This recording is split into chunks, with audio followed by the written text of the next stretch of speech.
बिस्मिल्लाहिर्रहमानिर्रहीम। रमज़ानुल मुबारक जा दीनी ऐं शरई ज़रूरी मसइला जेके रोज़मर्रा में तव्हां असां सभिनीनि खे कमु ईंदा आहिनि, उहे तव्हां सभिनीनि जी ख़िदमत में अर्ज़ु कजनि था। उन्हनि ते अमल कयो, असांखे पंहिंजी दुआउनि में यादि कयो। इन्हनि शरई मसइलनि ॿुधाइण मां नियत इरादो ई आहे त शल को मुस्लमान इन ते अमल करे ऐं उन जे अमल जे सदके अल्लाह तबारक व तआला असां ते बि महिरबानी फ़रमाए ऐं असांखे बि उनजो अजुर नसीब फ़रमाए। सभ खां पहिरियों मसइलो हीअ आहे त छा औरत खीरु पीआरे सघे थी पंहिंजे ॿारड़े खे रोज़े जी हालत में या न? इन जो जवाबु हीअ आहे त जी हा, खीरु पीआरे सघे थी। ॿियो मसइलो हीअ आहे त रमज़ानुल मुबारक में दमे जा जेके मरीज़ आहिनि उहे इनहेलर इस्तेमालु कंदा आहिनि, छा उहे इनहेलर इस्तेमालु कनि या न कनि? इन जो जवाबु हीअ आहे त रोज़े जी हालत में इनहेलर इस्तेमालु करण सां रोज़ो भॼी पवंदो आहे। रमज़ान में रोज़े जी हालत में ॾंदण करणु सुनत आहे, उन सां रोज़ो कोन भॼंदो।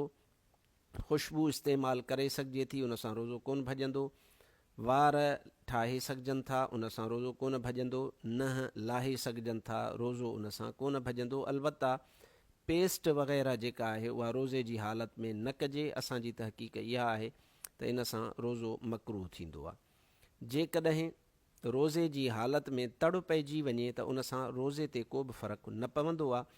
अलबत्ता नापाकीअ जी हालत में रहणु सुठो अमल नाहे, लिहाज़ा जल्द खां जल्द तड़ करे छॾिजे ऐं तड़ करण महिल जेके गुरड़ा आहिनि उहे गुरड़ा करण में एहतियात कजे जो एॾे मुबालग़े सां गुरड़ो न कजे जो उहो हेठि लही वञे पाणी। अहिड़ी तरह नक में पाणी चाढ़ण में बि एहतियात कजे जो नक में पाणी चाढ़ण में बि एतिरो मुबालगो न कजे जो उहो पाणी मथे दिमाग़ ॾे चढ़ी वञे। अलबत्ता गुरड़ा ज़रूरु कबा ऐं नक में पाणी बि ॾिबो, पर एहतियात सां। अहिड़ी तरह नियत ज़ुबान सां करणु ज़रूरी नाहे, बल्कि नियत इरादे जो नालो आहे। जेका इंसान खे उल्टी अचे थी रोज़े जी हालत में, उन में मसइलो हीअ आहे त उहा उल्टी जेका वात भरिजी अचे ऐं वरी उन मां कुझु उल्टी वारे हिसे मां ज़रा पुर्ज़ा जेके आहिनि वरी इंसान खां ॻिसिजी वञनि त इन सां रोज़ो भॼी पवंदो आहे। ऐं ॿी सूरत हीअ आहे त ॼाणी वाणी पाण उल्टी करे ऐं उहा उल्टी एतिरी हुजे जंहिंसां वात भरिजी वञे, इन्हनि ॿिनि सूरतुनि में रोज़ो भॼी पवंदो आहे। बाक़ी थोरी उल्टी पाण ई पाण अची वई, उन सां रोज़ो न भॼंदो।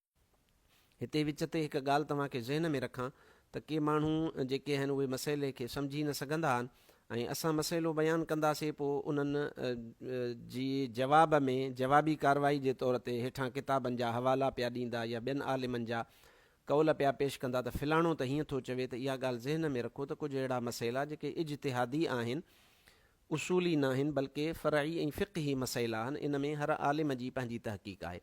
जंहिंखे असांजी तहक़ीक़ ते हलणो आहे या हज़रत सुल्तानुल वाइज़ीन शेर मुस्तफ़ा मुफ़्ती आज़म पाकिस्तान क़िबला साईं मुफ़्ती अब्दुर रहीम सिकंदरी नव्वर अल्लाह मरकदहू जे कौल ते हलणो आहे त उहो असांजे कौल ते अमल करे। अलबत्ता ॿियनि आलिमनि जी तहक़ीक़ हुनखे पसंदि आहे त हू उन ते अमल करे सघे थो। हीउ अहिड़ो मसइलो न आहे जंहिं ते वावेला कजे। अखि में दवा विझण सां, इन ते बि कुझु आलिमनि जो चवणु आहे अखि में दवा विझण सां रोज़ो भॼी पवंदो आहे। के चवंदा आहिनि त रोज़ो न भॼंदो आहे। असांजी तहक़ीक़ इहा आहे त अखि में दवा विझण सां रोज़ो भॼी पवंदो, न विझणु घुरिजे। कन में दवा या तेल विझिजे, उन सां रोज़ो न भॼंदो। ब्लड टेस्ट कराए थो माण्हू या रत जो अतियो ज़रूरत महिल, शौक़िया न, रत जो अतियो ॾियणु ज़रूरत महिल, उन सां बि रोज़ो जेको आहे सो कोन भॼंदो। लिहाज़ा अल्लाह तबारक व तआला तव्हां असांखे अमल जी तौफ़ीक़ नसीब फ़रमाए। इहे मसइला बार बार ॿुधो, सिखो, सम्झो ऐं तव्हांजो इत्मिनान जेकॾहिं कंहिं आलिम जी सक़ाहत ते, उन जी अमानत ते, उन जे इल्म ते आहे, तव्हां उन जे कौल ते अमल फ़रमायो। अल्लाह सी रमज़ान जूं बरकतूं नसीब फ़रमाए।